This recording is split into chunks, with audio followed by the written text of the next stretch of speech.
here we are, the first ever video for the Walty Diz channel.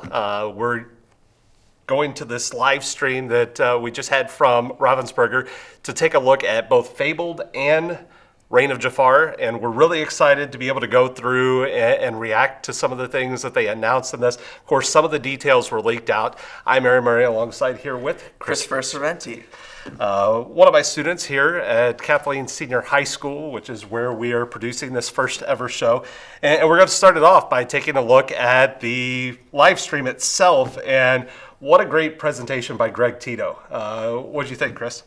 I thought he was really energetic, and I think he did a great job at announcing all the different people, and I think he's going to be a good one for future shows. It was great. If you've ever tuned in to some of the live shows before, it's been real basic. They're behind the desk, kind of like we're doing right now, but he actually took us through the entire office, introduced us to the team, and gathered everybody. So it was really neat to see the office and see that landscape of where they work and where this game's created. So he is kind of new to the team, but you could tell that he's got a ton of energy and a ton of support into this product, and why not? And you could take a look at some of the product here.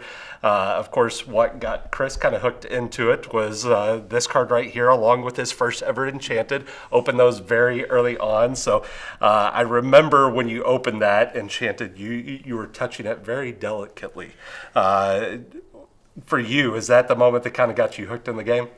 It's always that kind of, like you said in that moment, like the beginner's luck, but it was definitely a dopamine-filled experience opening that card.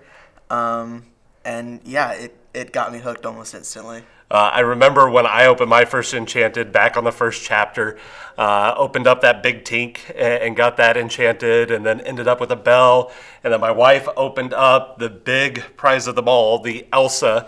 Unfortunately, we traded that one to kind of add some depth to our collection, and I don't regret adding the depth to the collection, but man, it would be nice to still have that Elsa card. And yes, I'll go ahead and show the picture. Before we traded it, we had to take one final picture and frown on that. But getting further into this live stream, I do want to talk about the crowd that was there for the live stream itself. That was another great thing to see. Nearly 13,000 watching live. And of course, we've got all kinds of reactions on social media like ours that hopefully will be generating even more views. And part of what I love, and we're starting to see this, and I've got some that are here with the production today, not just here on camera, but behind as well, that I've gotten into the game.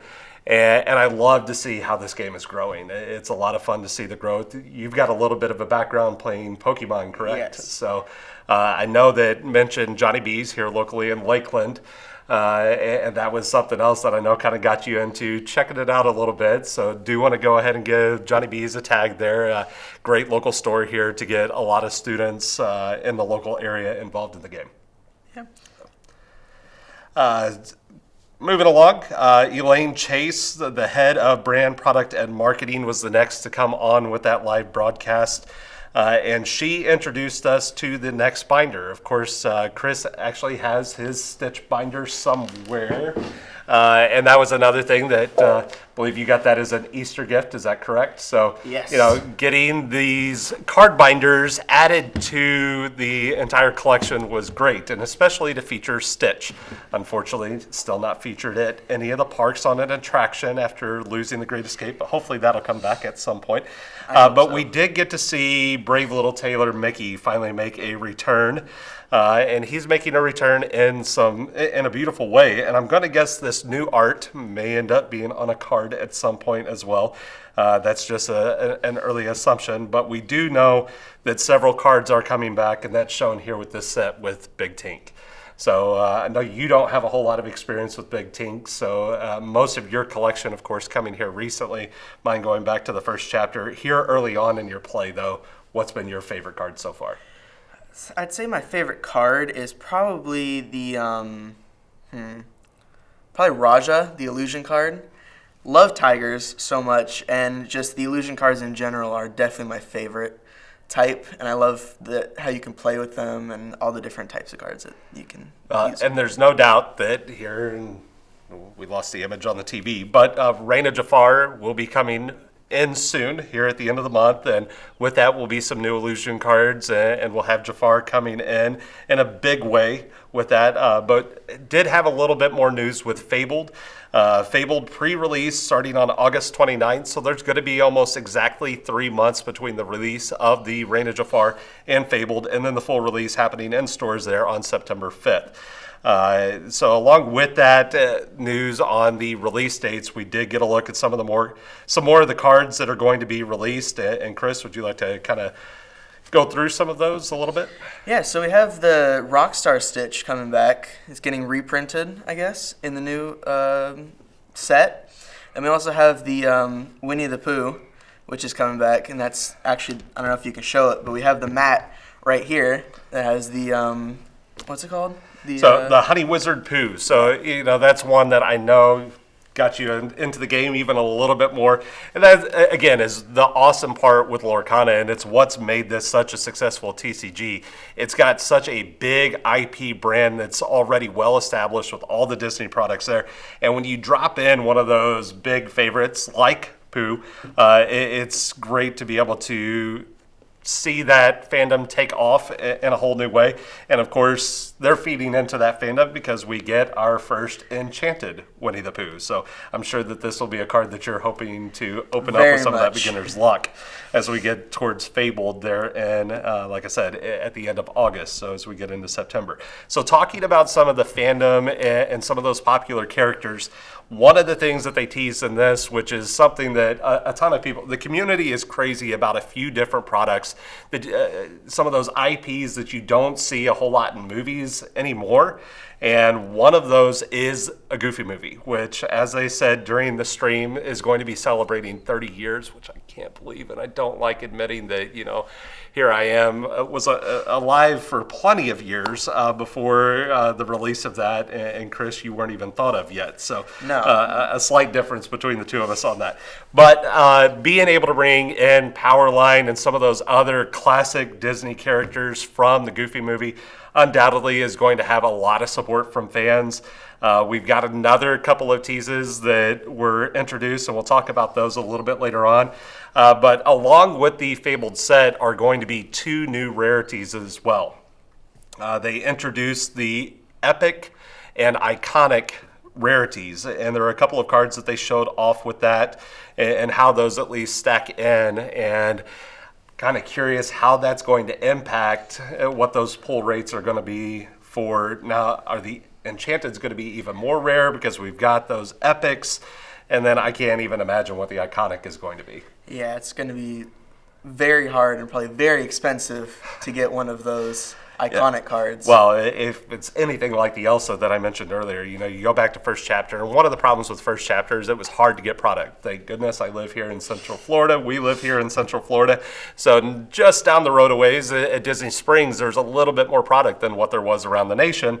But here locally, though, it was still difficult to get some of those Enchanteds. Like I said, I've opened, I don't even know how much of Arcasia's Island, and I know I opened 3 troves, 4 booster boxes. I didn't end up with a single one, but then you opened up your first trove, and in like the first 10 packs that I had, I got my Enchanted, and I don't know what to say. Yeah, but you haven't opened one since. So, yes. And again, that just kind of goes to the luck. But there's no doubt that you opened that first one. It is kind of, like you said, a dopamine filler right in that moment. So, taking a look at the Iconic, though, awesome card art. They've talked about some of the unique 3D press that they're going to do with it. So it is going to be the kind of card that you're probably not going to slip in your pocket like they did during the live stream. You're going to double sleeve that and have it in the hard case just like this. Because I remember that, the Tamatoa was one of those that you opened early on as well, and it stayed in that hard case ever since. Because, again, it's one of those things that when you open your first Legendary, you open your first Enchanted, it's not really something that you forget at that point. I know that. Yeah. So you open the Tamatoa. I opened the Tamatoa, a Diablo, and the Mickey, all in the span of maybe 3 packs from each other. So, no big deal. $200 worth of cards right there just in a few packs. Again, definitely an adrenaline filler in that moment, the dopamine, everything just kind of coming together there in a quick shot. So we got a quick look at the actual physical product, like I said, of that iconic card.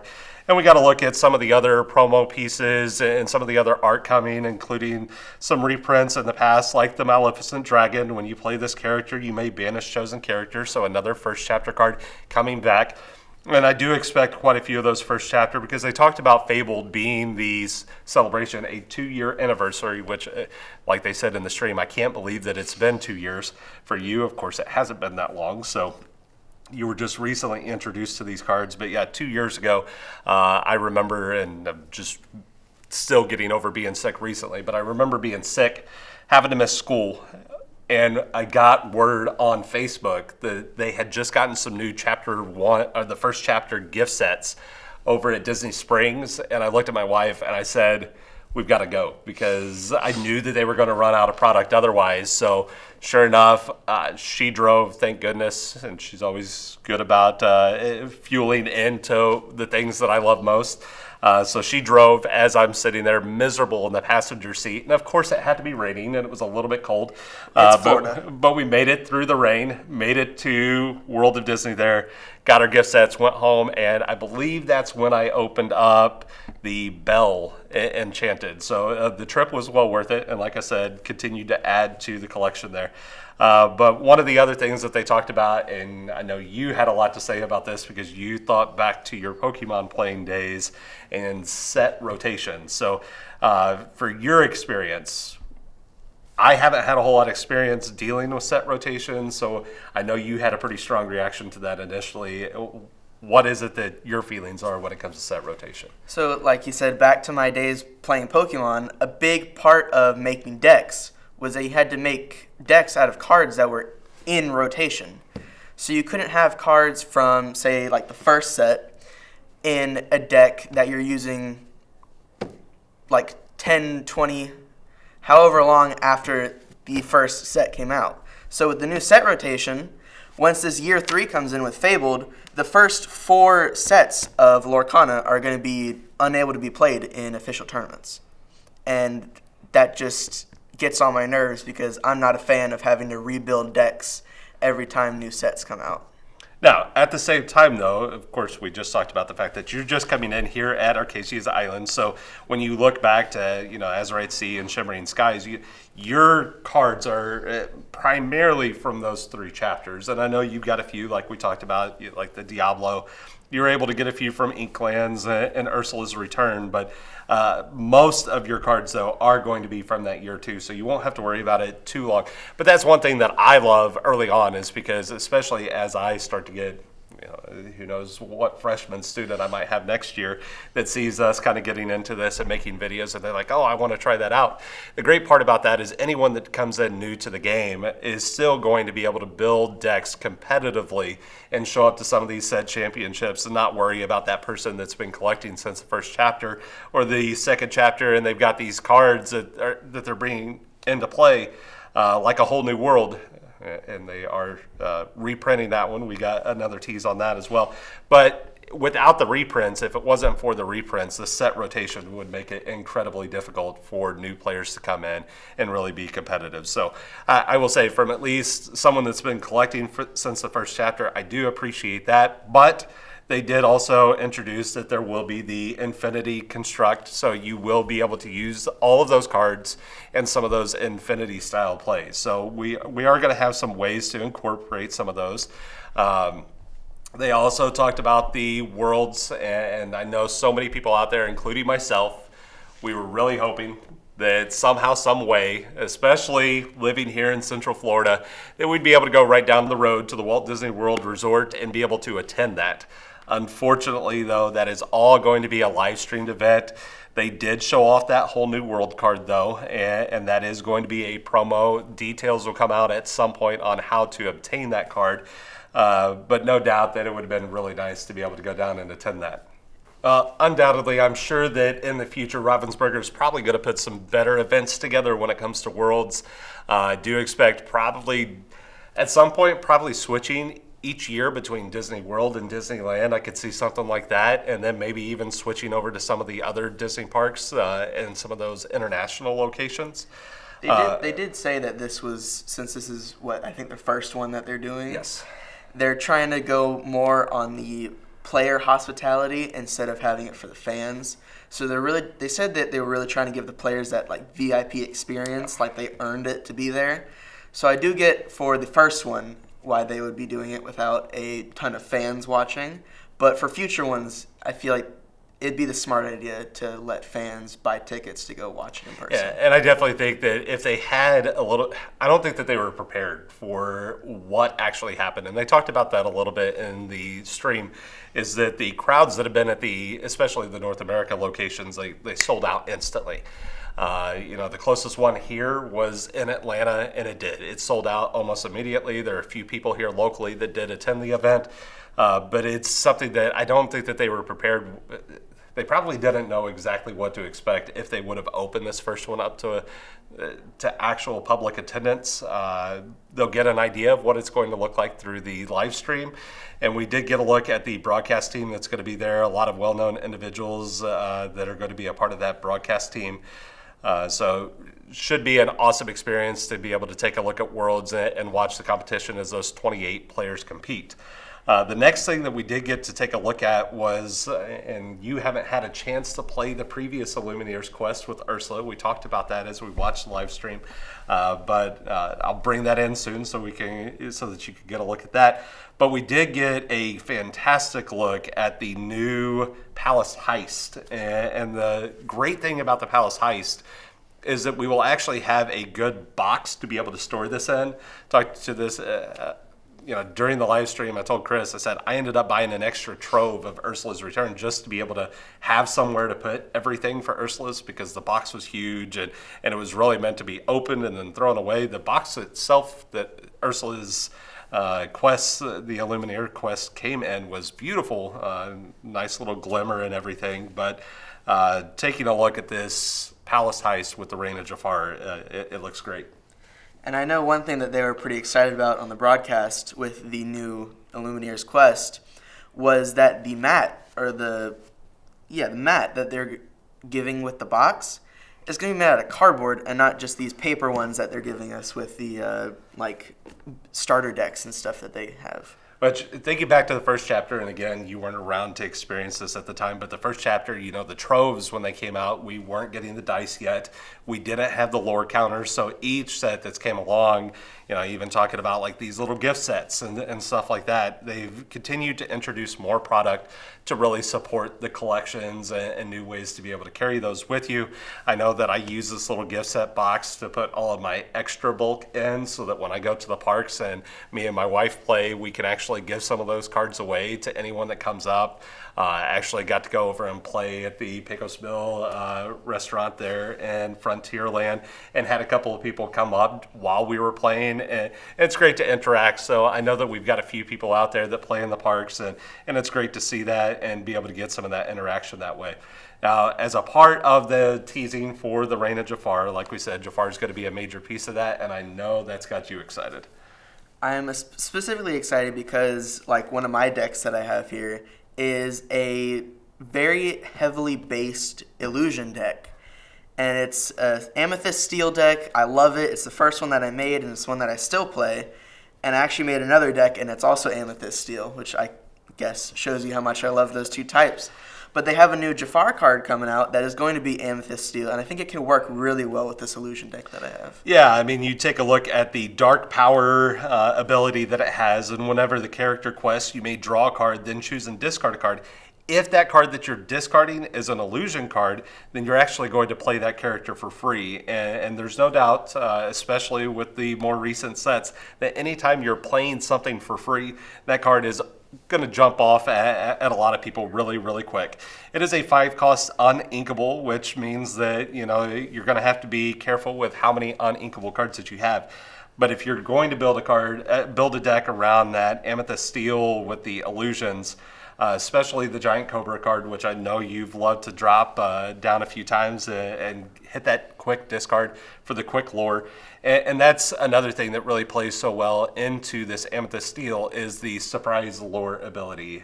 In fact, one of the games that you and I played at one point, you had the card, and I can't think of the name of it off the top of my head. But you pay 2, uninkable. You pay 2, gain 2 lore. So Gathering knowledge yes. from Sword in the Stone. Yes. So if you've got those cards in hand, it can all of a sudden tear apart someone's plan because you look at the board and you're like, okay, they can't score enough lore this next turn to be able to beat me, and then all of a sudden you drop Giant Cobra, and then you've got a couple of others that you're being able to bring in too, and all of a sudden you've gained 2 lore here and 2 lore here, and just like that, the game's over because you didn't calculate for what was in their hand. So it is changing the game a lot. You're going to have to be a whole lot more mindful of the hand than you ever have been before. But I will say, especially with the recent Jafar wheel with Whole New World, and we know that Whole New World is being reprinted in that promo, so that card's going to stick around for a while. So there's no doubt that that Jafar wheel deck and being able to play that is going to be around for a little bit. And we're bringing more of that Amethyst and Steel in with the illusions, with the Magic Carpet and the Palace Guard. So a lot to bring in there. And then they introduced a few other cards that are going to be some big ones. And we also got one of our first legendaries of that new set, which is the Rapunzel that has evasive. She's a 2/5. Whenever this character quests, chosen opposing character can't quest during their turn. So again, probably some interesting ways to kind of play that. But we also got to look at our first enchanted card, that 4-cost Jasmine. She's got a shift of 2, and whenever this character quests, look at the top 3 cards of your deck. You may reveal any ally character and put it into your hand. Put the rest on the bottom of your deck in any order. So definitely interesting to see some ally play there, and I do think that we'll see more of that. And that kind of plays in with this next set that is being introduced, like we talked about the IPs. And the next IP that's being added with Reign of Jafar is Bambi. So I know you were pretty quick to react on one of those cards. Yes, the Thumper card with his little fighting pose as a little rabbit definitely fits the Ruby aspect of, challenging a lot. And also his ability to exert the card, and then chosen character gets +3 strength, which, makes sense for a little rabbit. Yeah, given a little bit of a fighting chance for some of those smaller cards. So definitely could be interesting to see how that plays into some of those decks, especially if we get a starter deck that plays just right into some of those. And then we got to look at several of the different promo pieces, and it's really interesting to see some of those cards highlighted with that lore icon actually being with the red, and then you've got some of the abilities as well, especially like with that Minnie Mouse that is heavily featured with the color combo of Amber and Ruby, which is heavily featured with this set. You've got the True Valor there. Big time Minnie Mouse bodyguard there with the 0/8, and each time she receives damage, she gains 1 strength for each damage that's currently on her. So very interesting 4-cost card there to be able to guard anything. And of course, looking at that Amber Ruby combo, the one that really jumps out at me right now is the only Amber Ruby deck that I believe I have, which is the Wreck-It Ralph. Could be interesting to see how she might be able to play in with some of those like that. Did get a look at some of those other dual ink cards, like an Aladdin, like a Lady. Patch, which is one that I'm really excited about because you got to play that Puppies deck that I put together with the Amber and Sapphire. And that Puppies deck, it could do a little bit of damage of its own. Yeah, definitely. I just love the new art with these cards, like especially the Patch card, and the whole lore of it being Jafar taking over and the whole island turning into just sand dunes and just barren wasteland. And in the background of the Patch card, you can see that sand everywhere and him just having a fun time, just digging around.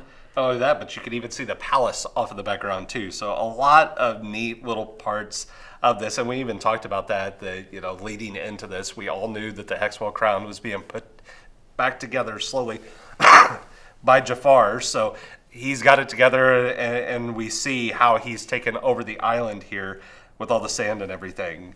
Along with everything else that was introduced, we even got to look further into the future with quarter four of this year, and that's Whispers in the Well, and we got to see a little bit of art with that there with that little shot, and then we got a tease of what's coming in some of those other IPs. Looking forward, some of those that were talked about with Whispers in the Well were Gargoyles and Black Cauldron. So again, we're not picking those movies that are super, super popular ones, but they're the popular ones amongst Disney fans. And that's the thing, is anytime that you're on those, whether it be Discord or Reddit or anything like that, you're going to see a lot of people talking about Darkwing Duck, which is the one that's teased for 2026.